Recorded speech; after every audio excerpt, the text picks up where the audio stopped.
तो आज शुरुआत करते हैं नेक्स्ट लेक्चर की, जिसमें मैं बात करूंगा आप लोगों से बहुत इंपॉर्टेंट टॉपिक्स रहेंगे, जिसके थ्रू हम हमारे सिग्नल एंड सिस्टम की एक नींव यहाँ पर तैयार करेंगे। यानी कि जब भी हम सिस्टम के बारे में पढ़ेंगे तो हमें इन सिग्नल्स के बारे में जो आज हम पढ़ने वाले हैं उनका बहुत अच्छे से पता होना चाहिए, तभी आगे की जो चीज़ें हमारे लिए बहुत स्मूथ हो जाएंगी। पिछली जो क्लास रही है उसमें मैंने आप लोगों से इवन एंड ऑड सिग्नल्स के बारे में बात करी थी। उनके क्या ऑपरेशंस करें, हम प्लस करें, माइनस करें, मल्टीप्लिकेशन करें, डिवाइड करें, तो वहाँ पर क्या क्या उनके रिजल्ट निकल के आते हैं। तो मैंने बताया था आपको कि जब भी हम और इवन सिग्नल अगर मेरे पास में आता है तो दोनों का अगर हम मल्टीप्लाई करते हैं तो मुझे क्या मिलता है, इवन सिग्नल मिलता है। इवन और इवन को जब आप करेंगे तो इवन सिग्नल मिलता है। इवन और ओड सिग्नल को आप करते हैं तो वहाँ पर आप लोग को ओड सिग्नल मिलता है। इसके बारे में मैंने बहुत अच्छे से पिछली क्लास के अंदर में बताया था। पीडीएफ फाइल आपको टेलीग्राम चैनल पर मिल जाएंगी, जिसका लिंक आपको नीचे मिल जाएगा डिस्क्रिप्शन में ना। और अगर मैं ओड और ओड सिग्नल है इनके बीच में मल्टीप्लीकेशन या डिवाइड करता हूँ तो then I will get even signal. तो ये भी आप लोगों ने अच्छे से समझा था। मैं ब्रीफ उसका एक ओवरव्यू दे रहा हूँ आप लोगों को, जो पिछली क्लास में हमने चीज़ें पढ़ी थी उन्हीं के बारे में बता रहा हूँ। फिर हमने देखा था कि इवन और इवन सिग्नल अगर इनको प्लस करूँ या फिर मैं माइनस करूँ इवन और इवन सिग्नल को, then I will again get an even signal. ये चीज़ आप लोगों को देखा था, क्योंकि आपके क्वेश्चन के अंदर में बोल दिया जाएगा कि भाई अच्छा आप लोग ये बताओ कि टी क्यू प्लस में साइन टी ये एक सिग्नल है, तो ये किस तरह का रिजल्ट देगा मेरे को। तो आपने देखा कि T3 ये अपने आप में क्या एक और सिग्नल है, साइन टी ये भी मेरे पास में क्या एक और सिग्नल है। तो क्योंकि हमने देखा था पिछली क्लास में कि जो साइन टी होता है वो हमारे पास में और सिग्नल होता है, लेकिन कोस टी होता है तो वो मेरे पास में इवन सिग्नल होता है। तो साइन टी अपने आप में और सिग्नल, ये भी अपने आप में और सिग्नल, और जब आप किसी और सिग्नल को कई बार भी मिलाते हैं then you will get again और सिग्नल। तो यहाँ पर भी आप लोग को क्या मिलता है, एक और सिग्नल ही उसका रिजल्ट निकल कर आपको मिलता है। और इवन एंड इवन सिग्नल की बात करें तो वहाँ पर आप लोगों को जैसे मैंने बोला कि टी स्क्वेयर प्लस या फिर माइनस कर लो, कोस टी मैंने यहाँ पे आप लोगों को दे दिया। तो यहाँ पर आप लोग देखेंगे कि इसके अंदर में T square is a even signal and cos T also a even signal, and when we will add even and even signal then always we will get an even signal. तो ये चीज़ें थी जो पिछली क्लास में आपने देखी थी। लेकिन आप लोग किसी के दिमाग में ये भी आया होगा, अच्छा ये बताओ कि एक इवन सिग्नल है और एक और सिग्नल है, तो दोनों का आपने प्लस कर दिया या माइनस कर दिया तब मेरे पास में रिजल्ट क्या आएगा। तो वहाँ पर आपको बड़े अच्छे से मैंने समझाया था कि यहाँ पर ना तो आपको कोई इवन सिग्नल मिलता है और ना ही आपको क्या मिलेगा, और सिग्नल मिलेगा। ये इसकी बहुत अच्छी सी जो प्रॉपर्टी है वो आप लोग को ध्यान रखनी है। इस तरह के क्वेश्चन आप लोगों को पूछे जाते हैं। जैसे यहाँ पर आप लोगों को ये दे देगा कि इसका एक एग्जाम्पल लेके देखें, तो T square plus sign T आप लोगों को एक एग्जाम्पल के रूप में दे दिया मैंने। तो अब मेरे को ये बताना आप लोगों को कि ये मेरे पास में इवन सिग्नल है या फिर और सिग्नल है। तो आपको इसको देख के ये समझ में आ गया होगा कि टी स्क्वेयर है ये तो अपने आप में क्या है, एक इवन सिग्नल है, और साइन टी अपने आप में क्या है, एक और सिग्नल है। ठीक है, तो आपने अगर ये प्रॉपर्टीज़ नहीं पढ़ रखी होंगी तो आप इनके अंदर में वैल्यूज़ पुट करके देखेंगे कि टी को माइनस टी पुट करके देखते हैं और फिर मुझे रिजल्ट में क्या मिलेगा उसके अकॉर्डिंग मैं वहाँ पर चेक करूँगा। लेकिन अगर आप लोगों ने यहाँ पर प्रॉपर्टी पढ़ रखी है तो मैं बार बार कहता हूँ कि प्रॉपर्टीज़ जो होती हैं वो आपकी स्टडी को क्या करती हैं, बड़ा स्मूथ बना देती है, ईजी बना देती हैं, टाइम सेविंग बना देती हैं आप लोगों के लिए। तो इवन और ओड सिग्नल है तो आपको रिजल्ट में क्या मिलेगा, यहाँ पर ना तो इवन मिलेगा और ना ही आप लोग को ओड मिलेगा। तो ये पिछली कहानी आप लोगों ने समझ ली थी। फिर मैंने बात करी थी कि जो हर एक सिग्नल के अंदर में कुछ इवन पार्ट भी होता है, कुछ ओड पार्ट भी होता है, उसके फॉर्मूले भी मैंने आप लोगों को बताए थे। और जब हम न्यूमेरिकल्स करेंगे तो वहाँ पर और अच्छे से उनको समझने की कोशिश करेंगे। आज मैं बात करूँगा, काफ़ी इंपॉर्टेंट टॉपिक्स हैं जिसको आप लोगों ने अपने कॉलेज टाइम के अंदर में भी अच्छे से पढ़ा था, और नहीं पढ़ा था तो यहाँ पर भाई अच्छे से आप उसको समझ लेना। और वो सिग्नल क्या कहलाते हैं, periodic and non periodic signal. देखिए बड़ी खूबसूरत कहानी यहाँ पर शुरू होती है हमारी। जो सिग्नल सिस्टम के पीरियोडिक एंड नॉन पीरियोडिक का ही बड़ा खेल रहता है यहाँ पर, क्योंकि हमें जितने भी सिग्नल्स हैं वो मैक्सिममली, मैं कह रहा हूँ कि 95% आप लोग देखेंगे कि आपको जो हमारे पास में पीरियोडिक सिग्नल है उन्हीं के ऊपर में काम करना होगा। अब पहले तो आपको ये समझ में आना चाहिए कि पीरियोडिक सिग्नल होते क्या हैं। देखिए जैसा कि आपको नाम से इसका समझ में आ रहा होगा कि पीरियोडिक यानी कि कोई चीज़ अपने आप को एक स्पेसिफिक टाइम के बाद में रिपीट कर रही है। यानी कि आप ये कहो कि आज मैंने कोई काम किया, जैसे अगर संडे को मैं कोई काम कर रहा हूँ और अगले बार यही काम मैं संडे को करूँ तो मैं कहूँगा कि मैं अपने फिर अगली बार मैं सेम काम संडे को रिपीट करूँ। तो यहाँ पर आप लोग देख रहे हैं कि कोई ना कोई एक स्पेसिफिक इवेंट है, इनकी कोई एक स्पेसिफिक वैल्यू है, कोई एक स्पेसिफिक इवेंट है जो कि अपने आप को रिपीट कर रहा है कितने दिन के बाद में, 7 डेज के बाद में, अगेन 7 डेज के बाद में। तो इसी तरह से हमारे पास में सिग्नल्स के अंदर में होता है। कैसे सिग्नल के अंदर में होगा, देखो मान लो मेरे पास में ये वैल्यू थी, कुछ इस तरह का सिग्नल मैं बनाऊं, एक स्क्वायर वेव मैंने इस तरह का बना दिया ये आपको, तो ये वैल्यू 1 मेरे को रिप्रेजेंट कर रहा है, यानी कि इसका मैक्सिमम एम्पलीट्यूड 1 यहाँ पर पहुंच रहा है। और यही एम्पलीट्यूड अगर यहाँ पर ये टाइम में बोलूँ कि ये 0 था, ये 1 था, और कुछ देर के बाद में हम बोले कि एक मिनट के बाद में या 1 यूनिट टाइम के बाद में ये फिर से रिपीट कर रहा है, यानी कि 2 पर फिर ये रिपीट हुआ और 2 से 3 पर गया, फिर ये अपने आप को रिपीट कर रहा है 1 के बाद में, कुछ इस तरह का सिग्नल आया और ये अपने आप को 4, 5 के बीच में रिपीट कर रहा है। तो यहाँ पर आप लोग देख पा रहे हैं कि ये स्पेसिफिक वैल्यू जो 1, 1, 1 ये अपने आप को एक स्पेसिफिक इंटरवल ऑफ टाइम के बाद में रिपीट कर रहा है। तो आप ये कह सकते हैं कि कोई स्पेसिफिक इवेंट है जो अपने आप को एक स्पेसिफिक टाइम के बाद में रिपीट कर रहा है, यानी कि जो हमारे पास में सिग्नल होते हैं वो अपने आप को सम टाइम इंटरवल के बाद में, यानी कि हम बोले कि एक टाइम पीरियड के बाद में, क्योंकि यहाँ पर हमारा जो काम करता है हम वो टाइम पीरियड को लेकर बात कर रहे होते हैं। हम फ्रीक्वेंसी डोमेन में बात करेंगे, लेकिन मैक्सिममली जब हम पीरियोडिक और नॉन पीरियोडिक सिग्नल्स के बारे में बात करते हैं तो हम उसके टाइम पीरियड से यहाँ पर उसको डिफाइन करने की कोशिश करते हैं। तो हमने कहा कि कोई भी सिग्नल है वो अपने आप को एक स्पेसिफिक टाइम के बाद में रिपीट कर रहा है, एक टाइम बोल लो या टाइम पीरियड बोल लो, तो वो सिग्नल मेरे पास में क्या कहलाते हैं, वो कहलाते हैं हमारे पास में पीरियोडिक सिग्नल। अब दूसरी कहानी यहाँ पर कैसे इनको रिप्रेजेंट करेंगे उसके बारे में भी देखेंगे, लेकिन इसी का एक दूसरा अल्टर रूप जो हम बात करें तो जिसको हम जानते हैं नॉन पीरियोडिक सिग्नल के नाम से। अब इसके नाम से ही आप लोग समझ पा रहे होंगे, यानी कि कोई चीज़ है वो अपने आप को कभी भी रिपीट कर पा रही है, यानी कि सेम चीज़ है वो कोई स्पेसिफिक इंटरवल के बाद में रिपीट नहीं कर रही है, हालांकि उसकी वैल्यू सेम रिपीट हो रही है। जैसे यहाँ पर एग्जांपल की बात करें तो ये मेरे पास में एक सिग्नल है जिसको मैंने कहा कि ये 1 से 2 के बीच में, 0 से 1 के बीच में रिपीट किया, फिर ये अपने आप को कर रहा है 1 से 2 के बीच में भी सेम तरह से रिपीट कर रहा है, फिर ये 2 का गैप देगा, मान लो यहाँ पर 3 पर आ गया और ये मेरे पास में ये सिग्नल रिपीट किया, और फिर हमने देखा कि ये कुछ देर के बाद में 3 से 4, 4 से 5 खाली गया, 5 से 6 भी खाली गया और 6 से 7 के बीच में अगेन रिपीट। यानी कि यहाँ पर कोई भी इसके बाद जो है हमारे पास एक स्पेसिफिक टाइम इंटरवल नहीं रहा, कभी ये 1 सेकंड के बाद में रिपीट कर रहा है, कभी 2 सेकंड के बाद में रिपीट कर रहा है, कभी ये बिल्कुल उसके साथ में ही, यानी कि कोई भी उसके बीच में गैप नहीं आ रहा है। तो आप कह सकते हैं कि अनइवनली वो वैल्यूज वहाँ पर रिपीट जरूर हो रही हैं, लेकिन टाइम की अगर बात करें, क्योंकि हमें सारा खेल जो है वो पीरियोडिक थी, पीरियड का मतलब ही हमारे पास में टाइम को लेकर बात करते हैं, तो वहाँ पर कोई एक स्पेसिफिक टाइम पीरियड उसका नहीं है, तो ऐसे सिग्नल्स को हम बोलते हैं नॉन पीरियोडिक सिग्नल। ठीक है, तो कुल मिला के जो हमें पढ़ना पड़ेगा वो मैक्सिममली हम बात करेंगे पीरियोडिक सिग्नल को लेके, नॉन पीरियोडिक सिग्नल्स के ऊपर में ज़्यादा हम डिस्कस नहीं करते हैं। तो पीरियोडिक सिग्नल को आपको रिप्रेजेंट करना जरूर आना चाहिए। अब रिप्रेजेंटेशन किस तरह से करते हैं, ठीक है, पीरियोडिक सिग्नल आपको समझ में आई चीज़ें, ठीक है। अब देखो इसके अंदर में अगर मैं कोई भी एक सिग्नल है उसको मैं पीरियोडिक रिप्रेजेंट करना चाहता हूँ, तो इस पॉइंट को गांठ बांध लेना, अच्छे से समझ लेना कि हमेशा हम सिग्नल को रिप्रेजेंट करते हैं xt से या yt से, जो भी आपको स्पेसिफिक वेरिएबल लगता है उससे आप इसको रिप्रेजेंट कर सकते हैं। अब इसको रिपीट करने का मतलब क्या होता है, रिपीट करने का मतलब होता है कि भाई मेरे पास में सिग्नल की वैल्यू 1 है, यानी कि xt की वैल्यू जो 1 है, ये जैसे मैंने सिग्नल बोला ये मेरे पास में 0 से 1 के बीच में टाइम पीरियड शो कर रहा था और ये वैल्यू मेरे को 1 दे रहा था। तो आपने कहा जी अच्छा ये बताओ t = 0 पर मेरे पास में टाइम की वैल्यू क्या 1 है, बिल्कुल है। तो यहाँ पर आपने देखा कि ये जो यहाँ पर रिजल्ट निकल के आ रहा है ना, ये उस सिग्नल का एम्पलीट्यूड है, यानी उसकी जो मैक्सिमम वैल्यू वहाँ पर अचीव कर सकता है वो मैंने रिप्रेजेंट करी है यहाँ पर। फिर मैंने कहा कि x = 1 पर मैं वैल्यू बात करूँ, x = टाइम पीरियड 1 पर मैं बात करूँ, तो मुझे सिग्नल वैल्यू कितनी दे रहा है, 1 दे रहा है, बिल्कुल दे रहा है। फिर मैं यहाँ पर एक दूसरा सिग्नल बनाता हूँ जो कि कुछ गैप के बाद में शुरू होगा, जो टाइम पीरियड मैंने 2 दे दिया और यहाँ पर मैंने टाइम पीरियड 3 दे दिया इसका। अब मैं यहाँ पर वैल्यू इस पर्टिकुलर सिग्नल की फाइंड करना चाहता हूँ 2 के ऊपर में, इस पर्टिकुलर वैल्यू की जो इस पर्टिकुलर सिग्नल की जो वैल्यू है मैं 2 पर टाइम इंटरवल 2 पर रिपीट करना चाह रहा हूँ। तो यहाँ पर मैंने देखा कि इसका मैक्सिमम एम्पलीट्यूड अगेन 1 शो कर रहा है मेरे पास में।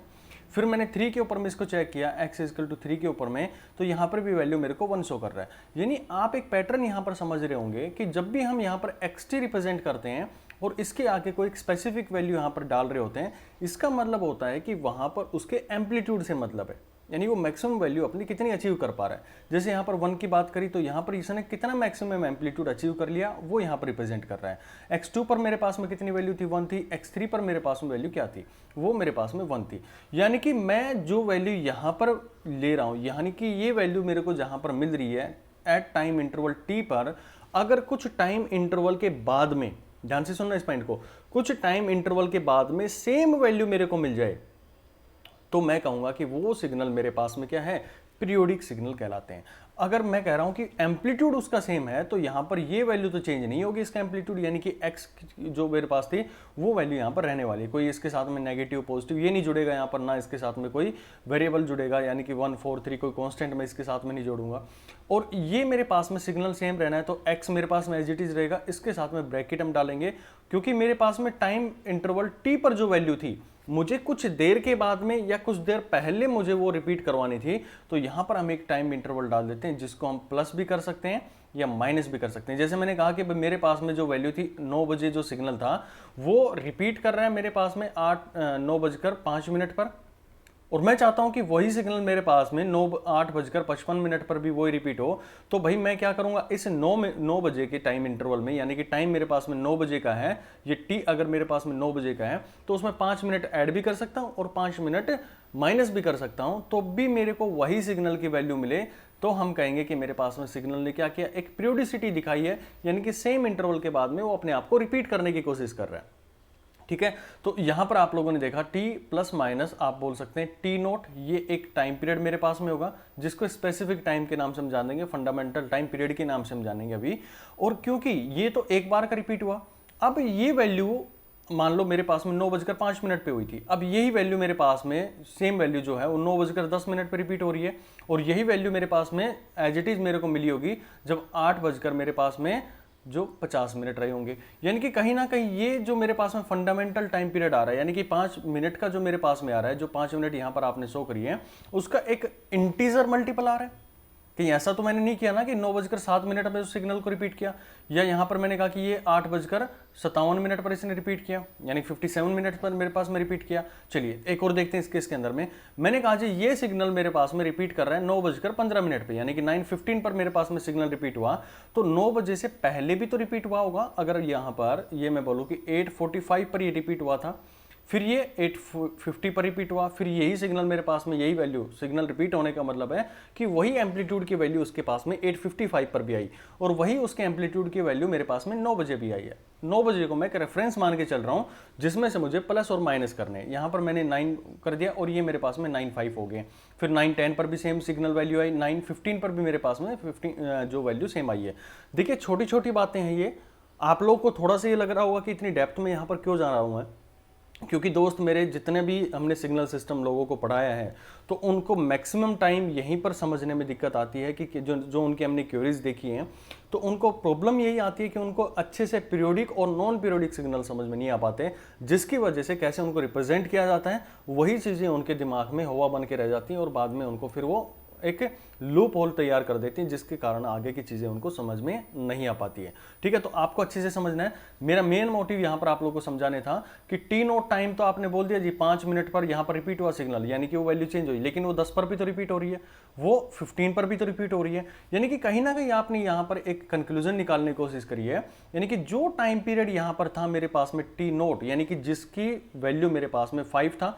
ये 5 पर रिपीट हुआ, फिर ये 10 मिनट बाद रिपीट हुआ, यानी कि आप ये कह सकते हैं 5 × 2, फिर ये अपने आप को रिपीट कर रहा है 5 × 3 पर, यानी कि 15 मिनट्स के बाद में, यहाँ पर 10 मिनट्स के बाद में, और यहाँ पर मेरे पास में 5 मिनट्स के बाद में। तो कहीं ना कहीं आप देख रहे हैं कि जो मेरे पास में टाइम यानी कि 5 यहाँ पर था, इसका कोई मल्टीपल यहाँ पर आ रहा है हर बार,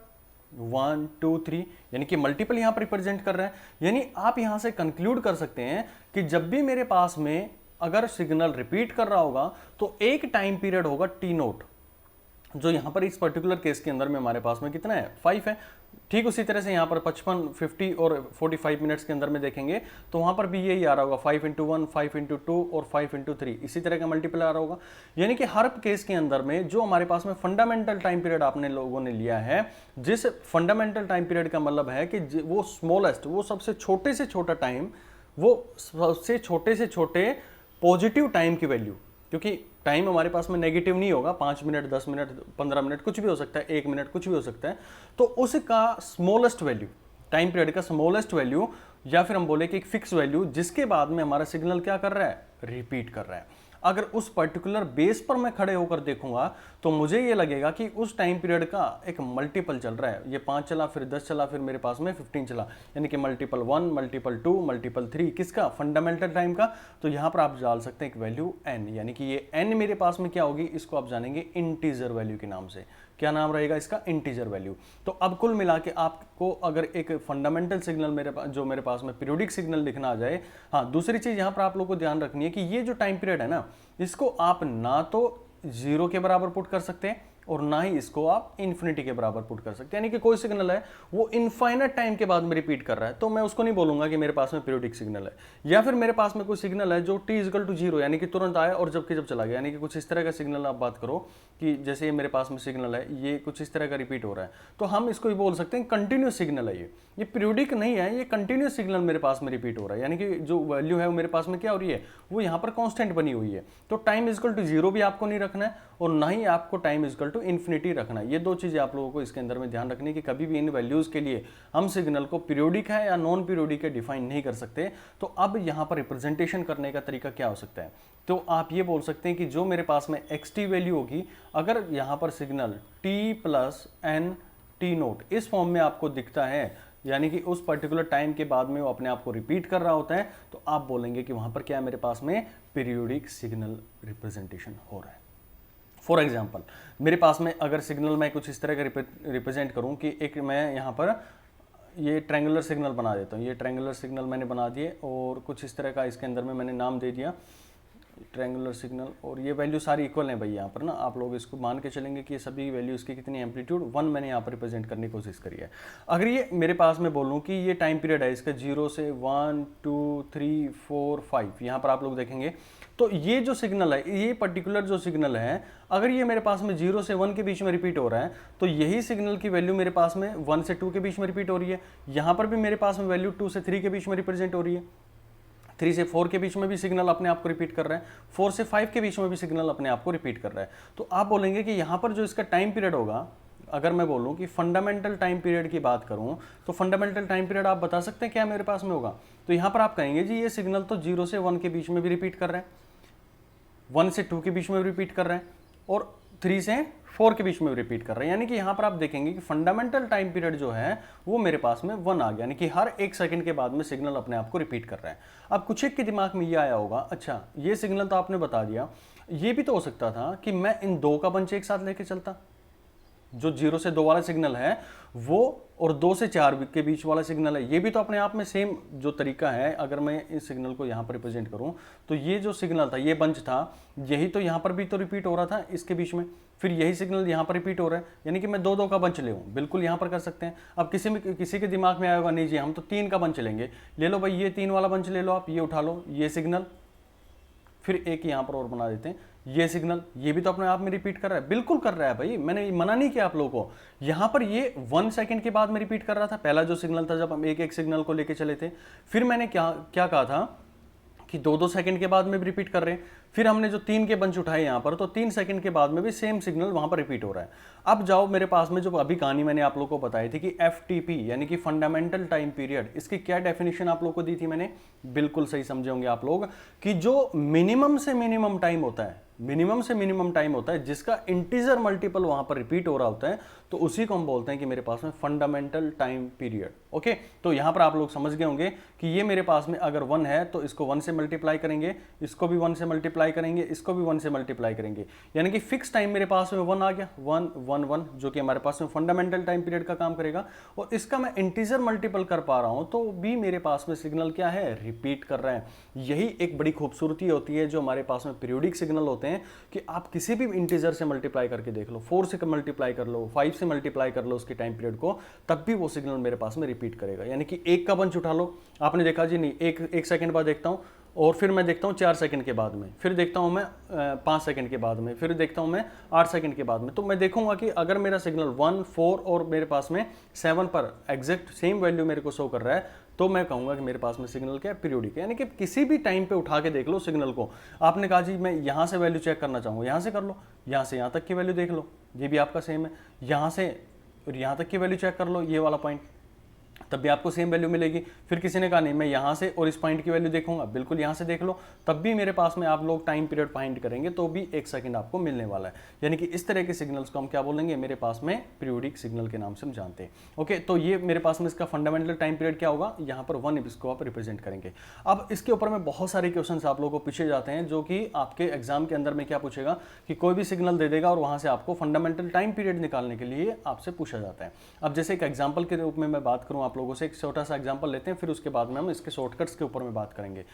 कैसे हम इसके टाइम पीरियड को फाइंड आउट करने की कोशिश करते हैं। जैसे मान लो मेरे पास में सिग्नल था xt, आप लोगों को क्वेश्चन के अंदर में दिया गया है, और a note A E J omega naught T, ये आपको एक सिग्नल दिया गया है और आपसे पूछा गया है कि इसका टाइम पीरियड आप लोगों को निकाल के दिखाना है। Time period in the sense जब भी पूछा जाए तो आपको फंडामेंटल टाइम पीरियड को लेकर बात कर रहा होता है, तो फंडामेंटल टाइम पीरियड के ऊपर ही आप लोग को काम करना होगा। अब आप लोग समझ गए होंगे कि मैं जो कहानी इतनी देर समझाई थी, जो मैथमेटिकली मॉडलिंग आपको समझाने की कोशिश करी थी, उसमें यह कहा था कि जो भी मेरे पास में सिग्नल xt है, अगर ये अपने आप में पीरियोडिक होना है तो इसकी सफिशिएंट कंडीशन क्या होती है कि आप इसके अंदर में t प्लस में t नोट जोड़ दो,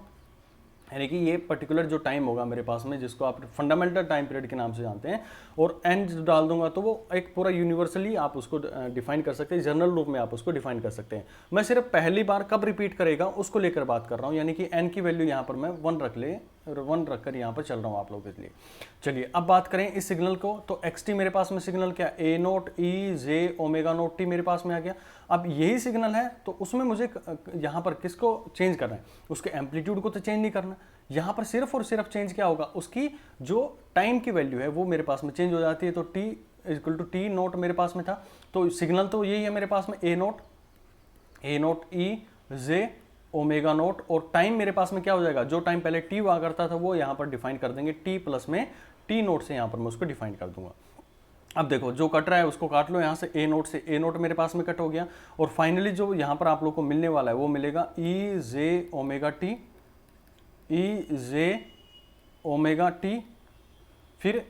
मेरे पास में ई जे ओमेगा टी नोट, ये आप लोग को वैल्यूज मिलेंगी। अब इन दोनों तरफ में आप क्या करेंगे, कट करेंगे, ई जे ओमेगा टी से ई जे ओमेगा टी मेरे पास में कैंसिल हो गया, ठीक है। ये ओमेगा नोट भी आप लेके चल सकते हैं, क्योंकि फंडामेंटल फ्रीक्वेंसी को लेकर हम बात कर रहे होते हैं, उसके बारे में वो डिस्कस करेंगे, क्योंकि टाइम पीरियड निकल गया तो उसका एक पर्टिकुलर फ्रीक्वेंसी भी वहाँ पर रहने वाला होता है। तो यहाँ पर आप देखेंगे ई जे ओमेगा टी नोट, और ये मेरे पास में वैल्यू 1 के बराबर में है, और ये जो अगर इक्वेट करेंगे इन वैल्यूज़ को तो 1 वैल्यू मेरे पास में कब मिलती है, ई जे 2 पाई के, इस पर्टिकुलर पॉइंट के ऊपर में मेरे पास में अगर 2 पाई का इंटीजर मल्टीपल लेकर चलूँ मैं, तो मुझे वैल्यू जो है इस एक्सपोनेंशियल टर्म की वो मेरे पास में 1 मिलती है, क्योंकि जो हमने मैथमेटिक्स के अंदर में पढ़ रखा होता है कि यहाँ पर इनका वैल्यू जो हम बात करेंगे sign T cos t plus में जे साइन टी की फॉर्म में आप इसको रिप्रेजेंट कर सकते हैं। वो पूरी कैलकुलेशन करने के बाद में इसको फाइंड आउट करते हैं, then you will get value 1 year. Okay, तो यहाँ पर आप लोग इसको टी नोट की वैल्यू को फाइंड आउट करेंगे, देन यू विल गेट जो मेरे पास में निकल के आएगा 2 पाई के, इन दोनों को इक्वेट करेंगे जे ओमेगा नोट और 2 पाई के को, तो 2 पाई टी नोट मेरे पास में 2 पाई के, इसको मैं एक बार दोबारा से यहाँ पर रिपीट कर देता हूँ, जो यहाँ पर आपको शो किया है यहाँ पर दिखा देते हैं इसको। तो J omega naught T naught that will be equal to J 2 pi के आपके पास में वैल्यू आ गई। अब इसको सोल्व करेंगे आप लोग, देन यू विल गेट कि मेरे पास में जो टी नोट की वैल्यू आएगी, जे से जे मेरे पास में कैंसिल, ये मेरे पास आएगा 2 पाई के डिवाइडेड बाई ओमेगा नोट। अब हमें क्या करना होता है, जब भी हम टाइम पीरियड की बात कर रहे होते हैं, ये जो इंटीजर वैल्यू है ये मुझे क्या मिनिमम से मिनिमम लेके चलनी होती है, यानी कि यहाँ पर इसकी वैल्यू जो इंटीजर मल्टीपल 1 ले लेंगे तो वो मेरे पास में क्या होगा, मिनिमम से मिनिमम वैल्यू शो कर देगा, यानी कि जो कुल मिला के इसका टाइम पीरियड रिप्रेजेंट करेगा, तो आपको इंटीजर वैल्यू हमेशा और हमेशा 1 रखनी होती है, क्योंकि फंडामेंटल टाइम पीरियड ही ये कहता है कि जो minimum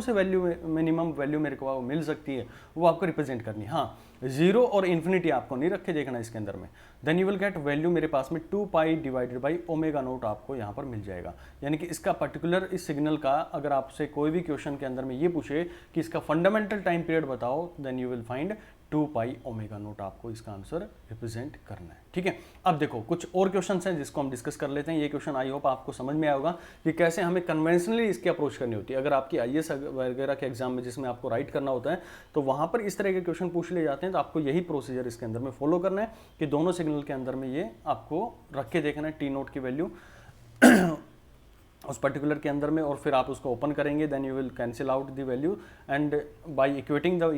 equations you will get the answer T naught 2 pi omega naught. तो ये आपको समझ में आया होगा कि इतने टाइम पीरियड के बाद में ये सिग्नल अपने आप को क्या कर रहा होगा, रिपीट कर रहा होगा। तो ये मेरे पास में फंडामेंटल टाइम पीरियड इसका रिप्रेजेंट करते हैं। ओके, चलिए अब एक क्वेश्चन और लेता हूँ मैं। क्वेश्चन इसके अंदर में क्या होगा, इसके अंदर में बहुत सारे ऑपरेशंस करेंगे और इसके टाइम पीरियड को फाइंड आउट करने की कोशिश करेंगे। पहला क्वेश्चन जो मेरे पास में है कि मेरे पास सिग्नल जो है एक्स टी है, X T that will be equal to A naught sine 2 pi T, ये मेरे पास में सिग्नल है। और इसका मुझे फंडामेंटल टाइम पीरियड निकाल के दिखाना है। तो फंडामेंटल टाइम पीरियड निकालने का फॉर्मूला अभी आप लोगों को बता दिया मैंने कि यहाँ पर जो वैल्यू होती है इसको हम रिप्रेजेंट करते हैं ओमेगा नॉट टी से। जो फंडामेंटल टाइम पीरियड मेरे पास में जितने भी साइनसोइडल सिग्नल्स होते हैं, साइन हो कोसाइन हो, उनका हमारे पास में एक ही तरीका होता है निकालने का, क्या, 2 पाई ओमेगा नोट। अगर आप लोग ये रख देंगे तो आप लोग उसके टाइम पीरियड को निकाल लेंगे। ये बहुत इंपॉर्टेंट फॉर्मूला है, आपको इसको हमेशा याद रखना। अभी जस्ट हमने जो कैलकुलेट किया था यहीं तक पहुंचने के लिए किया था कि टी नोट, जब भी आपको कोई भी साइनसोइडल सिग्नल है उसका टाइम पीरियड निकालना है तो 2 पाई ऊपर आ जाएगा और नीचे जो ओमेगा नोट यानी इसकी जो हमारे पास में एंगुलर फ्रिक्वेंसी होती है उससे हमें डिवाइड कर देना है। चलिए इसको देखने की कोशिश करते हैं। तो यहाँ पर मेरे पास में टाइम पीरियड की बात कर रहा हूँ मैं, तो T naught that will be equal to 2 pi मेरे पास में आ गया। और नीचे मुझे क्या लिखना है, जो इसका ओमेगा नोट बना है, जो ओमेगा नोट बना है दैट विल 2 पाई अगेन। भाई मेरे पास में ये तो होगा ओमेगा नोट टी की फॉर्म में हम रिप्रेजेंट करते हैं इसको, तो टी तो मेरे पास में एज इट इज बचा हुआ है, तो ये क्या बना होगा अपने आप में, ये अपने आप में एक एंगुलर फ्रीक्वेंसी बनी होगी, यानी कि आप इसको 2 पाई से डिवाइड कर देंगे। तो 2 पाई से आपने डिवाइड किया तो आपको जो यहाँ पर मिलेगा इस सिग्नल का टाइम फंडामेंटल टाइम पीरियड वो आपको मिला 1। ठीक है, पहली केस था ये। दूसरे केस के अंदर मैं बात करता हूँ इस सिग्नल को लेकर, तो X T that will be equal to A naught sine 2 pi T plus 30।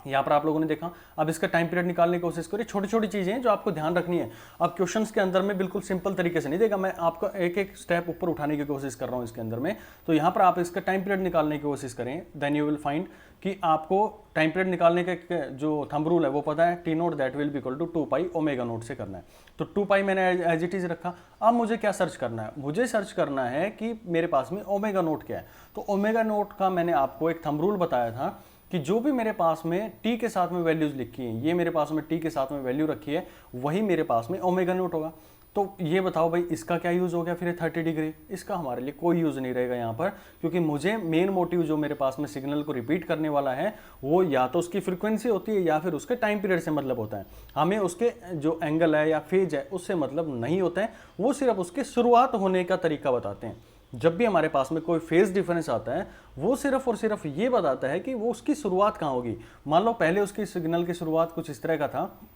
ये यहाँ से हो रहा था, फिर हमने उसके अंदर फेज डिफरेंस डाला, तो अब उस सिग्नल की शुरुआत जो है वो यहाँ से शुरुआत हो गई, इस पर्टिकुलर पॉइंट पर उसकी शुरुआत यहाँ से हो गई। फिर मैंने और उसके अंदर फेज डिफरेंस डाला तो मान लो उसकी शुरुआत यहाँ से हो गई है। यानी कि सिग्नल तो मेरे पास में वो ही रहेगा, लेकिन उसकी शुरुआत जो है वो कहाँ से होगी वो हमें कौन बताता है, वो उसके फेज डिफरेंस बताते हैं। तो फेज डिफरेंस से हमारा जो टाइम पीरियड है वो इफेक्ट नहीं होता है। तो आप लोग यहाँ पर भी फाइंड आउट करेंगे तो आपको मिलेगा कि 2 पाई ही मेरे पास में इसके डिवाइड में आएगा, क्योंकि टी के साथ में क्या मेरे पास में 2 पाई है। Then you will get time period भी मेरे पास में कितना आया, 1 आया। यानी कि दूसरे केस के अंदर में भी मेरे पास में जो टाइम पीरियड की वैल्यू 1 आई है। अच्छा, अब तीसरा केस के अंदर में मैं क्या करता हूँ, इस सिग्नल को मैं नेगेटिव कर देता हूँ, यानी कि इसके एम्पलीट्यूड जो है उसको रिवर्सल कर देता हूँ। यानी कि एक्स टी जो सिग्नल था इसको मैंने अब बना दिया माइनस ए नोट साइन 2 पाई टी। ये मैंने रिपीट कर दिया इसके अंदर में। अब मैं इसका टाइम पीरियड फाइंड आउट करने की कोशिश करता हूँ। तो भाई टाइम पीरियड का थंब रूल क्या है, 2 pi divided by omega. Omega आप लोग समझ गए होंगे कि ओमेगा की वैल्यू यहाँ पर क्या रहने वाली है, बिल्कुल यहाँ पर मेरे पास में जो टी के साथ में है वही मेरे पास में ओमेगा नोट है। तो 2 पाई again 2 pi and divided by 1, ये मेरे पास में आएगा। रिजल्ट इन दोनों का मेरे पास में 1 निकल के आएगा। यानी कि पहले केस के अंदर में देख रहे हैं तो जिसके अंदर में सिग्नल मेरे पास में एज इट इज था उसकी फाइंड आउट की टाइम पीरियड 1 आया। दूसरे मैंने क्या किया, इसके अंदर में कुछ फेज डिफरेंस डाल दिया, तब भी इसका टाइम पीरियड यानी कि 1 आया। यानी कि अपने आप को हर 1 सेकंड के बाद में यानी कि यूनिट टाइम के बाद में अपने आप को रिपीट कर रहा है। यहाँ पर भी अपने आप को यूनिट टाइम के बाद में रिपीट कर रहा है। अच्छा, फोर्थ केस के अंदर में बात करूं मैं इस सिग्नल को लेकर, तो इस सिग्नल को हम क्या करें, इसके टाइम पीरियड को अगर मैं चेंज कर देता हूं या फिर हम बोलें कि इसके एम्पलीट्यूड को मैं थोड़ा शिफ्ट कर देता हूं, एम्पलीट्यूड शिफ्टिंग करूं, ए नोट प्लस में एक्स टी कर दूं, तो यहाँ पर जो वैल्यू आएगी मान लो 2 प्लस में A naught sine omega T, sine 2 pi T मैंने यहाँ पर रखूंगा, तब भी मैं यहाँ पर टाइम पीरियड फाइंड आउट करूंगा। तो again you will gate 2 pi divided by 2 pi, क्योंकि इस कांस्टेंट वैल्यू से मेरे पास में कोई इफेक्ट ही नहीं हो रहा, क्योंकि मेरे सिग्नल को जो चेंज करेगा, सिग्नल को चेंज करने वाले फैक्टर तो यही है ना, जो यहाँ पर टी के साथ में मल्टीप्लीकेशन में यानी कि जो उसका टाइम पीरियड है वही शो करेंगे। तो यहाँ पर भी वैल्यू इसकी 1 निकल के आएगी। तो कुल मिला के यहाँ पर आप लोग ये कह सकते हैं कि चाहे मैं इसके अंदर में इसका कंक्लूजन मैं आप लोगों को पार्ट में बता देता हूँ, चाहे मैं इसके अंदर में क्या क्या करें, चाहे आप इसके अंदर में टाइम की शिफ्टिंग करें, क्योंकि टाइम की शिफ्टिंग के ऊपर भी हमारा डिपेंड नहीं कर रहा है। यानी सिग्नल 9 बजे शुरू होना था, वो 9:05 पे हो रहा है, या फिर आज 8:55 पे शुरू हो रहा है, तो भी हमारा कोई इसके अंदर में सिग्नल के ऊपर में इफेक्ट नहीं होने वाले। मान लो मैंने हेलो बोला, तो हेलो मैं अब बोलूँ या फिर 5 मिनट बाद बोलूँ या 5 मिनट पहले बोलूँ, तो सिग्नल के अंदर में वही मेरा एम्पलीट्यूड रहेगा, ठीक है ना। बस उसको शिफ्टिंग में आगे पीछे कर रहा हूँ। तो ये चाहे आप शिफ्टिंग करो टाइम की, चाहे आप टाइम का रिवर्सल करो, यानी सिग्नल को आप क्या किया, जो हमारे पास में इस फ्लैप में था उसको आपने उल्टा कर दिया, यानी कि इस फ्लैप में आ गया, इस एक्सिस के वाई एक्सिस के जो हमारे पास में था उसके दूसरी साइड आ गया, तो सिग्नल का रूप नहीं बदला, बस उसका क्या हो गया, शुरुआत होने का तरीका बदल गया। तब भी मेरे पास में क्या रहेगा, सेम जो सिग्नल है वो पीरियोडिक रहेगा। चाहे मैं एम्पलीट्यूड का रिवर्सल करूं, जैसे अभी आप लोगों ने करके देख लिया होगा कि यहाँ पर मैं उसके एम्पलीट्यूड का रिवर्सल कर दिया, चाहे मैं एम्पलीट्यूड की शिफ्टिंग करूं तो भी मेरे पास में कोई उसकी चेंज नहीं आएगा। चाहे मैं उसके फेज को चेंज करूं, फेज के अंदर में अभी आप लोगों ने देखा कि मैं उसके 30 डिग्री डाल दिया, तब भी उसका फेज चेंज हो गया, लेकिन सिग्नल जो था वो अपने आप को रिपीट करना एज इट इज़ रखा, यानी कि उसका टाइम पीरियड मेरे पास में वही रहा, वो अपने आप को 1 सेकंड के बाद में रिपीट कर रहा है या फिर यूनिट टाइम के बाद में अपने आप को रिपीट कर रहा है। तो ऐसे सिग्नल जो होते हैं इन्हीं को हम किस नाम से जानते हैं, पीरियोडिक सिग्नल के नाम से जानते हैं, और यही इन पीरियोडिक सिग्नल्स की बड़ी एक खूबसूरती होती है, ठीक है। अच्छा, अब हम बात करें कि अच्छा ये तो आप लोगों ने बता दिया कि भाई एक सिग्नल मैंने दे दिया आपको कि मान लो मैंने ये कहा कि sin 60t ये मेरे पास में सिग्नल है, इसका मुझे टाइम पीरियड निकाल के बताओ। तो आप सीधा क्या करेंगे, T naught that will equal to 2 pi, अच्छा टी के साथ में क्या है मेरे पास में ओमेगा है, डिवाइड आप लोगों ने कर दिया 60 बस, ये आपके पास में क्या आ गया, टाइम पीरियड निकल के आ गया, फंडामेंटल टाइम पीरियड। यानी कि सिंगल मेरे पास में सिग्नल आपको शो कर रहा है तो आप इजीली उसका टाइम पीरियड निकाल पा रहे हैं। लेकिन अगर ऐसा हो जाए आप लोगों के लिए कि मैं दो सिग्नल्स को दो डिफरेंट सिग्नल मेरे पास में हैं और उनको मैं ऐड कर रहा हूं, डिवाइड कर रहा हूं या मल्टीप्लाई कर रहा हूं, जो भी हम उसके ऊपर में ऑपरेशन करेंगे, तो मेरे पास ये बताओ कि वहां पर कैसे फंडामेंटल फ्रीक्वेंसी फाइंड आउट करोगे। यानी कि आप ये कह सकते हैं कि जब भी हमारे पास में दो या दो से ज्यादा हमारे पास में पीरियोडिक सिग्नल्स होते हैं तो वो मेरे पास में केवल और केवल तब यहां पर अपने आप में पीरियोडिक रह सकते हैं। पीरियोडिक का मतलब है कि भाई अगर मान लो ये सिग्नल मेरे पास में है, एक सिग्नल ये हो गया और दूसरा सिग्नल ये मेरे पास में कुछ इस तरह का है, अगर मैं इन दोनों सिग्नल्स को ऐड कर रहा हूं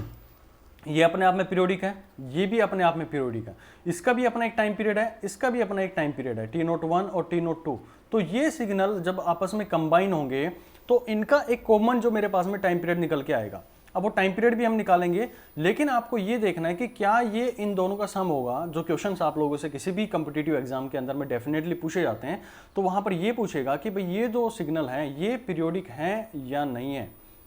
फिर निकालने के बाद, पीरियोडिक टाइम निकालने के बाद तो बाद में शुरू होती है, पहले हमें ये तो पता होना चाहिए कि सिग्नल हमारे पास में पीरियोडिक बनेंगे या नहीं बनेंगे। यानी कि दो सिग्नल्स को आपने जोड़ दिया, मैंने बोल दिया एक हेलो सिग्नल है और मैंने बोल दिया इन्फॉर्मेशन, दो सिग्नल मैं एक साथ आप लोगों को दे रहा हूं और मैंने उन दोनों सिग्नल्स को आपस में जोड़ दिया। मैंने कहा कि ये दो सिग्नल हैं ये आपस में जुड़ चुके हैं, क्या ये अपने आप में पीरियोडिक बनेंगे या नहीं बनेंगे। तो उसके लिए हमें ये देखना पड़ता है कि जो इसके अंदर में, तो आप लोग ये बोलें कि xt एक सिग्नल है जिसको मैं रिप्रेजेंट कर रहा हूं x1t प्लस में x2t से, ये कॉमन है दो सिग्नल मेरे पास में, उनको मैं इस तरह से रिप्रेजेंट किया और इनकी अपने आप में कुछ फ्रिक्वेंसी रहेगी, कुछ टाइम पीरियड रहा होगा। जैसे x1t है, x1 सिग्नल है मेरे पास में, उसका टाइम पीरियड t1 है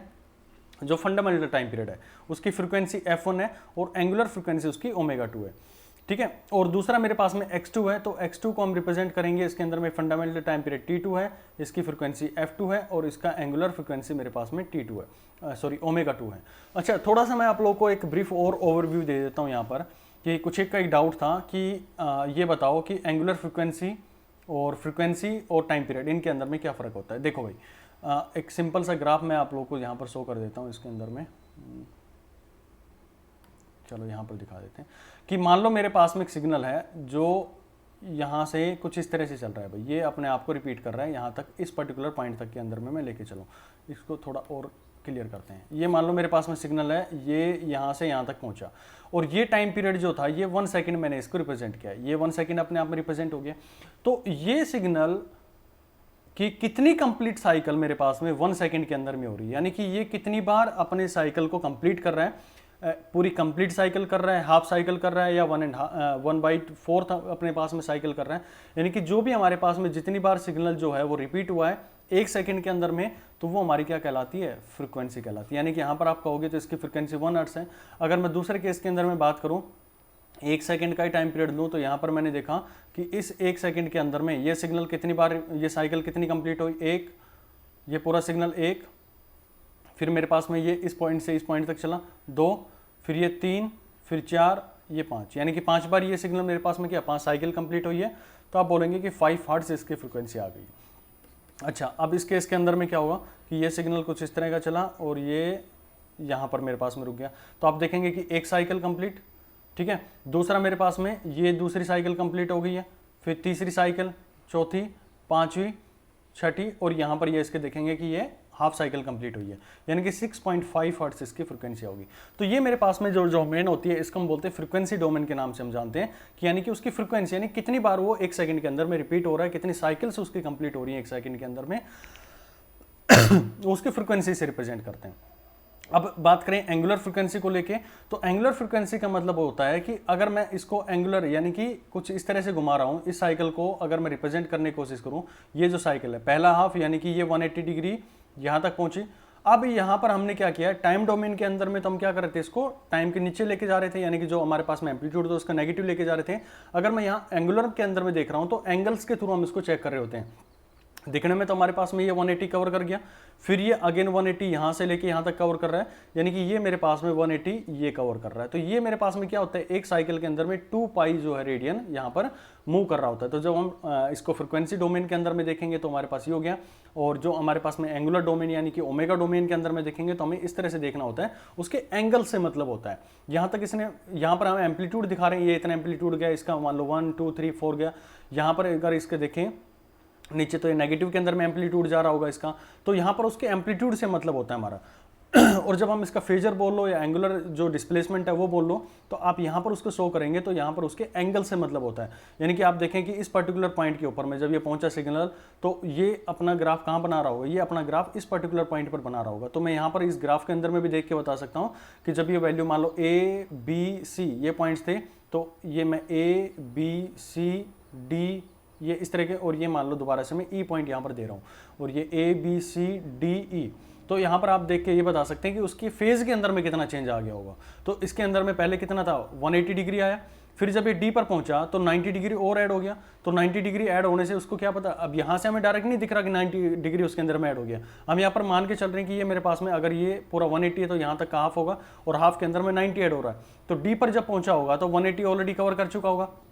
फिर ये 90 गया तो 270 यहाँ पर उसके अंदर में फेज डिफरेंस आया होगा। ये आपको पूरा अपने आप कैलकुलेशन लगा के देखनी पड़ेगी, खुद अपने आप सोचना पड़ेगा। लेकिन जैसे मेरी फेजर डायग्राम के ऊपर में नजर पड़ती है तो मैं देखता हूँ कि 180 तक तो यहाँ पर था, और अगर डी पर यहाँ पर पहुँच गया तो 270 उसके अंदर में फेज आ गया है। तो डायरेक्टली आप इसको देख के बोल सकते हैं। दोबारा से आप ये ई पॉइंट पर फाइंड आउट करने की कोशिश करें तो ई पर क्या हो गया, एक साइकिल यानी कि 180 कंप्लीट, फिर 180 कंप्लीट, तो आपने खुद कैलकुलेट किया तो 360 डिग्री आ गया। और जब आप इस फेजर डायग्राम पर आपकी नजर पड़ती है तो आपने देखा कि पूरा साइकिल जब कंप्लीट होता है तो जब ये ई पॉइंट पर पहुंच रहा है तो ई पॉइंट पर पहुंचने पर उसके पास में फेज कितना आ गया, 360 डिग्री आ गया। यानी कि फेजर डायग्राम हमें उसके एंगल के अंदर में कितना चेंज आया, कितने हमारे जो पार्टिकल है वो कितना हमारा मूव कर गया, कितना हमारे पास में उसके अंदर में डिप गया, फिर हमारे पास में उसका क्रस्ट बना, ट्रफ बना, इस तरह से हमारे पास में बन रहे हैं। तो वो चेंज यहाँ पर शो कर रहा होता है। तो यहाँ पर आप उसके फेजर डायग्राम से डायरेक्टली ये बता सकते हैं कि कितना उसके एंगल के अंदर में चेंज आया होगा। तो फेजर डायग्राम यहीं पर हमारी हेल्प करता है। तो यही आप लोगों को समझाने की कोशिश करी है मैंने कि जब भी आप टाइम डोमेन की बात करें तो नॉर्मल हमारे पास में टाइम को लेकर हम चल रहे होते हैं, फ्रीक्वेंसी के अंदर में कितनी नंबर ऑफ साइकिल्स हैं, और जब हम ओमेगा डोमेन या फिर एंगुलर फ्रीक्वेंसी की बात करें तो उसमें हमें ये देखना होता है कि उसका कितना फेज चेंज हो रहा है, उस पार्टिकल का कितना चेंज हो रहा होगा। ठीक है, तो जब आते हैं उसी चीज के ऊपर में कि आपके पास में xt सिग्नल है जो कि कॉम्बिनेशन है x1 प्लस में x2 टी सिग्नल का मेरे पास में कॉम्बिनेशन है। तो इसके अंदर में आप देखेंगे कि इन पर्टिकुलर की फ्रीक्वेंसी और टाइम पीरियड अभी जो मैंने दिखाए थे वो t1 t2 f1 f2 और ओमेगा 1 ओमेगा 2 आप लोग रिप्रेजेंट करते हैं। तो जब भी ये दो सिग्नल्स हैं इनको आप ऐड करेंगे, ये केवल और केवल, ध्यान से सुनना इस पॉइंट को, बड़ा क्रूशियल पॉइंट है और आपको आगे तक यूज करना है। आपके कंपटीशन एग्जाम के अंदर में यहीं से क्वेश्चन पूछे जाते हैं। जब भी आपको इनका टाइम पीरियड निकालना हो, यानी कि ये देखना हो कि जो हमारे पास में दो पीरियोडिक सिग्नल हैं इनको आप ऐड करेंगे तो ये इनका कॉम्बिनेशन पीरियोडिक बनेगा या नहीं बनेगा। तो इसको फाइंड आउट करने का सिंपल सा तरीका है कि इसका जो टाइम पीरियड है t1 और इसका जो टाइम पीरियड है t2, इन दोनों का रेशियो उल्टा भी कर सकते हैं, t2 बाई t1 भी कर सकते हैं, t1 बाई t2 भी आप रख सकते हैं, या फिर आप इनको बोल दो और बोल दो ओमेगा 1 ओमेगा 2, यानी कि इसकी जो फ्रीक्वेंसी है और इसकी जो हमारे पास में एंगुलर फ्रिक्वेंसी, इन दोनों का रेशियो, या फिर आप ये बोल दो कि सॉरी एंगुलर फ्रिक्वेंसी, या फिर आप ये बोल दो कि f1 डिवाइडेड बाई f2, ये तीन वैल्यूज आपको देखनी है कि वो क्वेश्चन के अंदर में पता लगेगा कि हमें T1 से काम करना है, ओमेगा से काम करना है, या फिर हमें फ्रिक्वेंसी से काम करना है। अगर इनका वैल्यू जो है वो मेरे पास में रेशनल नंबर आ जाता है, ध्यान से इस की पॉइंट को नोट कर लेना कि इनका रेशियो कंपलसरी है, नेसेसरी है कि आपको एक रेशनल नंबर ही मिलना चाहिए। यानी कि ये नहीं मिलना चाहिए कि कभी √2 वैल्यू आ गई है, कभी कुछ और वैल्यूज आ गई हैं, तो इस तरह की वैल्यूज हम रेशनल में नहीं लेके चलेंगे। या फिर आइटा वाली वैल्यू आ गई है तो वो भी मेरे पास में रेशनल के अंदर में हम कंसिडर नहीं करते हैं। तो अगर इनका रेशियो 2 सिग्नल है, 3 सिग्नल है, 4 सिग्नल, कितने भी सिग्नल मेरे पास में जोड़े जाएं, 3 का भी हम क्वेश्चन करेंगे, तो उनके अंदर में आपको ये ध्यान रखना है कि उनका जो रेशियो है, यानी कि इसके टाइम पीरियड का और इसके टाइम पीरियड का, वो निकालना आप लोग को आ गया होगा कि जब भी आपको ओमेगा गिवन है तो टाइम पीरियड कैसे निकालेंगे, 2 पाई ओमेगा से आप लोग डिवाइड कर देंगे तो आपको टाइम पीरियड मिल जाता है। तो अगर इन सब का रेशियो मेरे पास में रेशनल नंबर आता है तो आप लोग पाएंगे कि ये मेरे पास में सिग्नल जो बनेगा इनके ऐड करने के बाद में, that will be equal to periodic signal. Okay, अगर आपसे एक कॉमन टाइम पीरियड यहाँ पर फाइंड आउट, ये तो पहली कंडीशन हो गई। पहली कंडीशन क्या है कि ये आपका सेटिस्फाई होना चाहिए, इसके बाद ही आप आगे मूव कर सकते हैं। अब उसने कहा नहीं जी, आप तो हमें ये और बताओ कि जो यहाँ पर सिग्नल बने हैं उनका कॉमन टाइम पीरियड बताओ या फ्रीक्वेंसी बताओ। तो दूसरा पॉइंट नोट कर लेना, 2 तरह के ही क्वेश्चन पूछे जाते हैं कि जब भी आपको टाइम पीरियड निकालने के लिए बोल दिया जाए तो टाइम के लेकर बात करें तो टाइम जब भी निकालेगा तो एलसीएम आपको लिया जाता है, जो टाइम पीरियड 1 होगा और टाइम पीरियड 2 होगा, इन दोनों का जो एलसीएम निकल के आएगा वही मेरे पास में टाइम पीरियड आप शो कर सकते हैं। लेकिन अगर आप लोगों से फ्रीक्वेंसी को लेकर बात करें, फ्रीक्वेंसी को लेकर, तो फ्रीक्वेंसी के अंदर में आपको क्या करना है, एचसीएफ यूज करना होता है, यानी कि जो हमारे पास में हाईएस्ट कॉमन फैक्टर होता है उसका यूज करना होता है किसके बीच में, f1 और f2 के बीच में। यानी कि इनकी जो फ्रीक्वेंसीज थी और इसकी जो फ्रीक्वेंसी थी, इनका हम एचसीएफ ले लेंगे तो वही मेरे पास में क्या रहेगा, टाइम पीरियड रहेगा। यानी कि कॉमन आप लोग इसको रिप्रेजेंट कर सकते हैं। इसके ऊपर में क्वेश्चंस करेंगे तब आपको और अच्छे से क्लैरिटी आती चली जाएगी इन क्वेश्चंस को लेके। अभी आपको समझना है कि जब भी आप लोगों को 2 सिग्नल, 3 सिग्नल, जितने भी सिग्नल आप लोगों को दे दिए जाएं, उनको कॉम्बिनेशन करने के बाद में मेरे पास में पीरियोडिक बनेगा या नहीं बनेगा, उसकी नेसेसरी एंड सफिशिएंट कंडीशन ये होती है कि इनका रेशियो जो है वो मेरे पास में क्या होना चाहिए, रेशनल नंबर आना चाहिए, पहली चीज। दूसरा, जो मेरे पास में एलसीएम लिए, अगर आप लोगों ये रेशनल भी आ गया, फिर टाइम पीरियड निकालने के लिए बोले तो टाइम पीरियड निकालने के लिए आपको देखना कि टी नोट जो वैल्यू आएगी वो एलसीएम लेंगे T1 का और T2 का,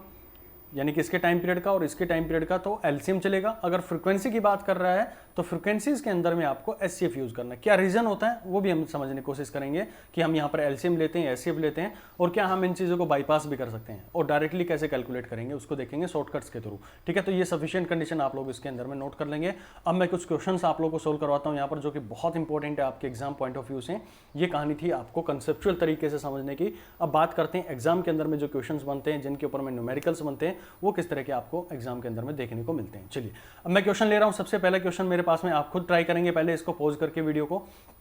पहला क्वेश्चन मैंने दिया कि xt that will be equal to sin 2t plus, इसको थोड़ा सा cos 3t, यहां पर मेरे पास में हो गया। तो ये मैंने सिग्नल जो है ये आपको रिप्रेजेंट करके दिया है। अब मेरे को ये फाइंड आउट करके बताना आप लोगों को, इस सिग्नल को थोड़ा सा और चेंज करेंगे यार, ये पेन में क्या हो गया।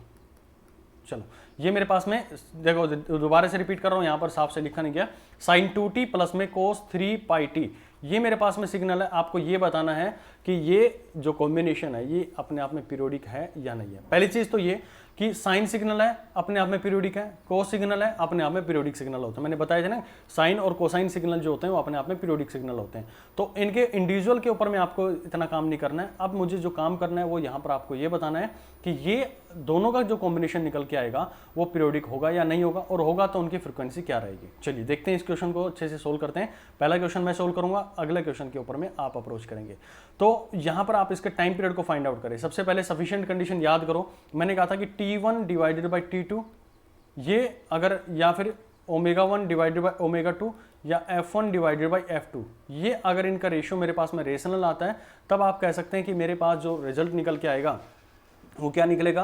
पीरियोडिक सिग्नल निकल के आएंगे ये, अगर इनका कॉम्बिनेशन की बात करेंगे। तो यहाँ पर पहले की बात करूँ तो पहले के टाइम पीरियड को आप कैलकुलेट कर सकते हैं, जो शॉर्ट ट्रिक्स आपको बताई थी कि जो t के साथ में है वही उसका ओमेगा, यानी कि ω1 की वैल्यू मेरे पास में कितनी आ गई है, 2 आ गई है। उसी तरह से इसके अंदर में भी जो टी के साथ में है वो उसका ओमेगा, यानी कि ओमेगा 2 की वैल्यू मेरे पास में क्या आ गई है, 3 पाई आ गई है। ओके, अब मुझे क्या चाहिए, दोनों का रेशियो चाहिए, यानी कि ओमेगा 1 ओमेगा 2,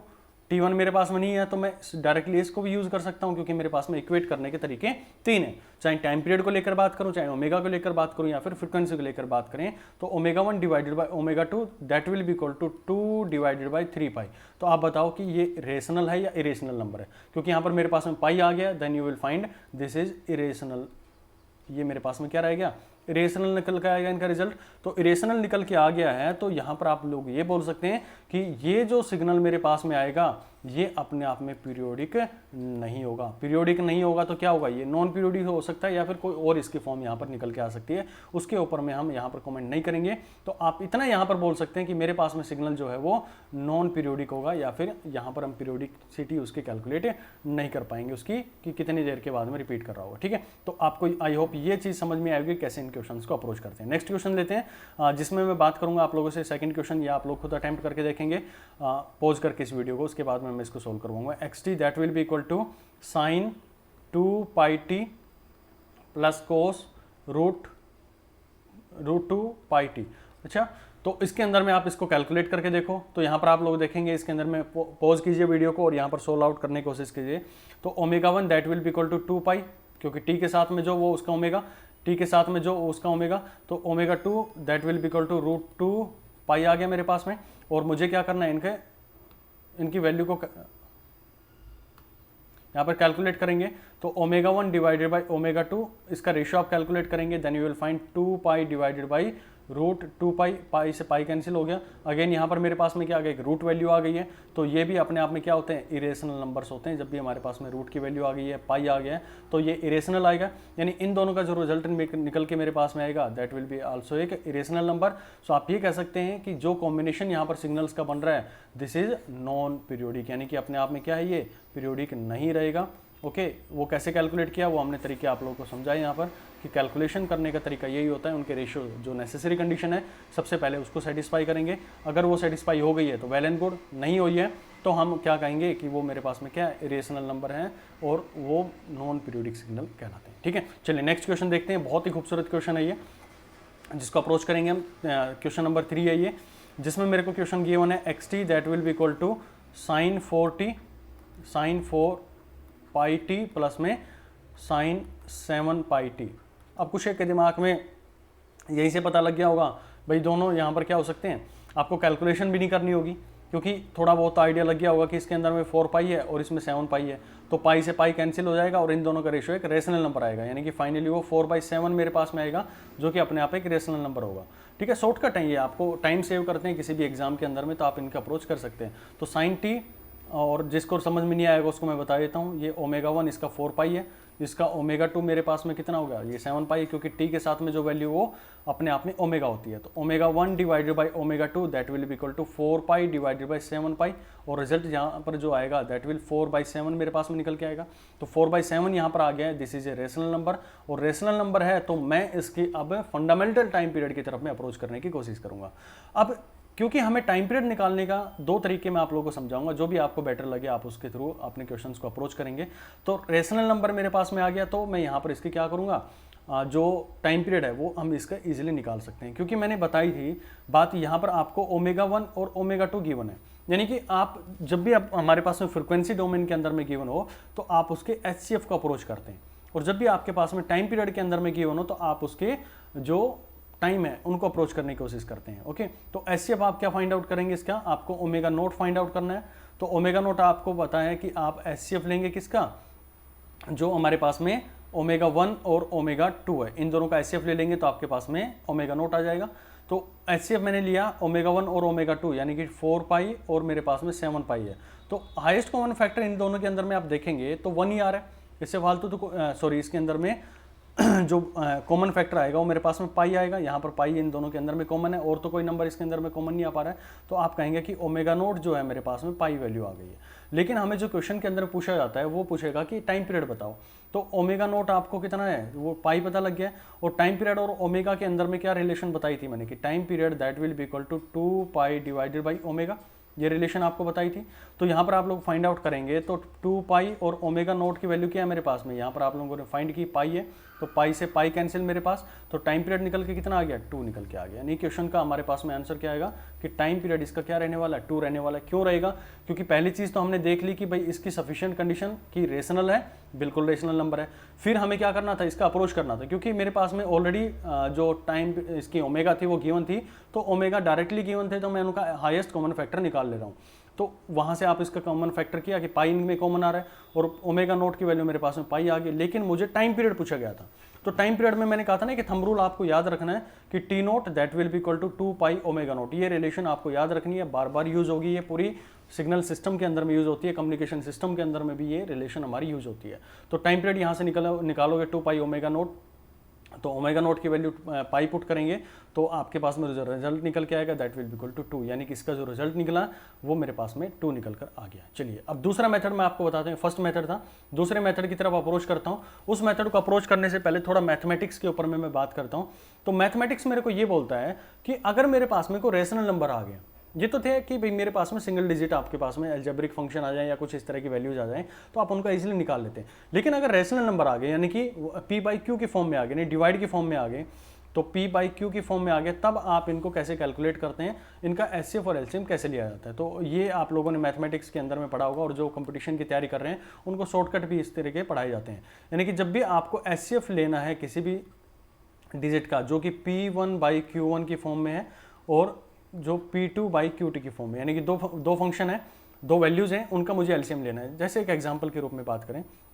कि मुझे 3/4 है और 4/5 है, इनका मुझे एचसीएफ लेना है, तो कैसे कैलकुलेट किया जाता है। तो ध्यान से सुनना इस पॉइंट को, यहाँ पर यूज करेंगे हम उसका, आपके शॉर्टकट के रूप में भी आप इसको यूज कर सकते हैं। तो जब भी आपको यहाँ पर टर्म देखनी एचसीएफ, तो एचसीएफ लेना है तो एच का एच ही ऊपर आएगा, एचसीएफ मेरे पास में एज इट इज ऊपर लिखेंगे और नीचे लिखा जाएगा एलसीएम। देखो ध्यान से सुनना कि ऊपर मेरे पास में h है तो यहाँ पर भी मेरे पास में ऊपर आपको h ही लेना है, और इसमें किसका एचसीएफ लेंगे, जो P1 और Q1 है, P1 और P2 है मेरे पास में, यानी कि जो न्यूमरेटर है उनका आपको क्या लेना है, एचसीएफ लेना है, और जो डिनोमिनेटर है यानी कि Q1 है और Q2 है उनका आपको क्या लेना है, एलसीएम लेकर चलना होता है इसके अंदर में, ठीक है। और अगर आप लोगों से दूसरा जो इसका दूसरी प्रॉपर्टी जो आप लोगों को यूज करनी है, दूसरी प्रॉपर्टी ये पूछ ले कि भाई एलसीएम आपको लेने की जरूरत पड़ जाए। एलसीएम की कब जरूरत पड़ती है, जब हमारे पास में फ्रीक्वेंसी डोमेन या ओमेगा डोमेन के अंदर में बात कर रहे होते हैं। एचसीएफ कब लेते हैं, एचसीएफ जब हमारे पास में टाइम पीरियड को हम लेकर बात कर रहे होते हैं। एलसीएम की बात करूं तो मेरे पास में क्या आ जाएगा, तो एलसीएम के अंदर में हम देखते हैं कि जो P1 डिवाइड बाई Q और P1 Q1 और P2 Q2 इस तरह की फॉर्म अगर मेरे पास में शो कर रहा है, तब आप क्या करेंगे इसके अंदर में कि जो भी एलसीएम है, यानी कि एलसीएम की बात कर रहा है तो यही टर्म मेरे पास में क्या लिखना है, ऊपर लिखना है एलसीएम, एलसीएम ऊपर आ गया। और किसका लेंगे हम एलसीएम, डिनोमिनेटर पे तो जाएंगे नहीं, मैं एलसीएम हम ऊपर वालों का लेंगे, यानी कि P1 और P2 इन दोनों का आप एलसीएम लेंगे, डिवाइडेड बाय नीचे क्या कर देंगे, एचसीएफ करेंगे किसका, Q1 और Q2 का, जो इसके डिनोमिनेटर है उनका आप एचसीएफ लेंगे और जो न्यूमरेटर में है उनका आप क्या करेंगे, एलसीएम ले लेंगे। तो ये आप लोगों को ध्यान रखना है इन चीज़ों के ऊपर में कि किस तरह से आप इसको कैलकुलेट करते हैं यहाँ पर, ठीक है। तो यहाँ पर हमें क्वेश्चन इसका देख लेते हैं। क्वेश्चन के अंदर में क्या गिवन है मेरे पास, दो फ्रीक्वेंसीज थी जो अभी देखी थी हमने कि टाइम पीरियड जो हमने फाइंड आउट किया that will be equal to 2 pi divided by omega 1, again this will 2 pi, omega 1 की वैल्यू मेरे पास में क्या थी, दैट इज 4 पाई, तो 4 पाई आप लोग इसके डिनोमिनेटर में रखेंगे 4 पाई, तो रिजल्ट जो निकल के आया दैट इज 1/2। और T2 की जो हमने वैल्यू इसके जो टाइम पीरियड 2 था वो कैलकुलेट करने की कोशिश करी, तो ओमेगा 2 जो हमारे पास में निकल के आ रहा था वो था हमारे पास में 7 पाई। तो यहाँ पर आप 2 पाई डिवाइडेड बाई 7 पाई इसके अंदर में कैलकुलेट करेंगे तो यू विल गेट 2/7 आप लोग को मिल जाएगा। यानी कि यहाँ पर आप लोग को एक फ्रैक्शनल वैल्यू यहाँ पर मिल रही है जो कि 1/2 की फॉर्म में है और दूसरा मेरे पास में 2/7 की फॉर्म में, यानी कि दोनों ही मेरे पास में क्या निकल के गए, टाइम पीरियड निकल के आए हैं। तो टाइम पीरियड में कैलकुलेट करने के लिए मुझे क्या यूज़ करना पड़ता है, यहाँ पर आप लोगों को यूज़ करना पड़ता है एलसीएम, यानी कि आप इनका क्या करेंगे, एलसीएम वैल्यू इसकी फाइंड आउट करेंगे। तो एलसीएम निकालने का तरीका मैंने बताया था इनके अंदर में कि जब भी एलसीएम कैलकुलेट करना है तो न्यूमरेटर के अंदर में आप उसके एलसीएम को करेंगे और डिनोमिनेटर में उसका एचसीएफ लिया जाता है। जो भी उसके डिनोमिनेटर्स होते हैं उनका आप जो एचसीएफ यूज़ करेंगे, तो एचसीएफ मेरे पास में किसका लेंगे, 2 और 4 का, यहाँ पर 2 और 7 का कैलकुलेट करेंगे। ये भाई 7 था नीचे, इसको 7 कर देंगे, ठीक है। तो एलसीएम मेरे पास में ऊपर क्या आएगा, दोनों का आप मल्टीप्लाई करेंगे 2 आ गया, और डिनोमिनेटर में मेरे पास में एचसीएफ है। तो 2 और 7 के अंदर में मैक्सिममली क्या मेरे पास में हाईएस्ट फैक्टर जो कॉमन निकल के आ सकते हैं दैट इज 1, तो आप इसको डिवाइड करेंगे 1 से, तो आपको जो रिजल्ट मिल के आया है 2। तो पिछला जो मेथड था जिसमें मैंने डायरेक्टली आप लोगों से बात करी थी कि ओमेगा और ओमेगा 2 दोनों मेरे पास में गिवन थे, तो वहां से जब आपने कैलकुलेट किया तो भी टाइम पीरियड मेरे पास में 2 था, और यहां से जब आप लोगों ने इसके एलसीएम और एचसीएफ का यूज करते हुए निकाला तब भी आपके पास में टाइम पीरियड 2 निकल के आ गया। यानी कि आप चाहे ओमेगा से उसको अप्रोच कर लें, चाहे फ्रीक्वेंसी से अप्रोच कर लें, या फिर टाइम पीरियड से अप्रोच कर लें, टाइम पीरियड जो हमारे पास में सेम रहने वाला है। नेसेसरी कंडीशन मैंने फिर बता रहा हूं आप लोगों को कि नेसेसरी कंडीशन आपको ये ध्यान रखनी है कि उसके अंदर में पहले आपको P/Q यानी कि जो frequency F1 F2 T1 T2 या फिर जो मेरे पास में ओमेगा 1 और ओमेगा 2 इन दोनों का रेशो अगर रेशनल नंबर आ रहा है तभी आप उसके टाइम पीरियड को फाइंड आउट कर सकते हैं। यानी कि 2 या 2 से ज़्यादा सिग्नल्स अगर आपस में सम अप हो रहे हैं तभी और तभी केवल और केवल तभी उनका क्या निकल सकता है, एक कॉमन टाइम पीरियड निकल सकता है, फंडामेंटल टाइम पीरियड निकल सकता है, अगर ये 3 रेशियो उनके क्या आ जाए, निकल के आ जाए एक रेशनल नंबर। ओके, तो यहीं पर हम आज इस क्लास को खत्म करते हैं और नेक्स्ट क्लास के अंदर में बहुत इंपॉर्टेंट टॉपिक्स जो हमारे पास में किसी सिग्नल की क्या एवरेज वैल्यू रखते हैं, क्या हमारे पास में एनर्जी और पावर सिग्नल्स होते हैं, उनके ऊपर बात करेंगे। और फिर उसके ऊपर में जितने भी न्यूमेरिकल्स आप लोगों के अभी तक गेट के एग्जाम में, आईएएस के एग्जाम में या किसी पीएसयू एग्जाम के अंदर में आपको देखने को मिले, उसके ऊपर में डिस्कस करेंगे। फिर हमारा चैप्टर जो है यहाँ पर खत्म हो जाएगा। नेक्स्ट हम बात करेंगे सिस्टम्स को लेके, जिसमें बहुत इंपॉर्टेंट टॉपिक जो कोजल एंड नॉन कोजल, ठीक है, वेरिएंट जो हमारे पास में लीनियर वेरिएंट और इनवेरिएंट से जो सिस्टम्स है उसको लेकर बात करेंगे, जहाँ से आपके एग्जाम्स के अंदर बहुत सारे क्वेश्चन पूछे जाते हैं। ठीक है, बाकी पीडीएफ फाइल है वो आपको डिस्क्रिप्शन बॉक्स में टेलीग्राम चैनल का लिंक है, वहाँ पर जाकर आप उसको ज्वाइन कर सकते हैं। वहाँ पर आपको वीडियो जो पीडीएफ फाइल्स हैं वो मिल जाएंगी। ठीक है, और बाकी न्यूमेरिकल्स आप अप्रोच कीजिएगा, जो भी आपको बुक अच्छे से मिलती है, जैसे कि इसके अंदर में कनोडिया एक बुक आती है, वो भी आप यूज़ कर सकते हैं। बाकी प्रीवियस पेपर आप लगाएंगे सबसे इंपॉर्टेंट, वो ज़्यादा आप लोगों को बेनिफिशियल रहने वाले हैं। चलिए मिलते हैं फिर नेक्स्ट क्लास के अंदर में। Thank you.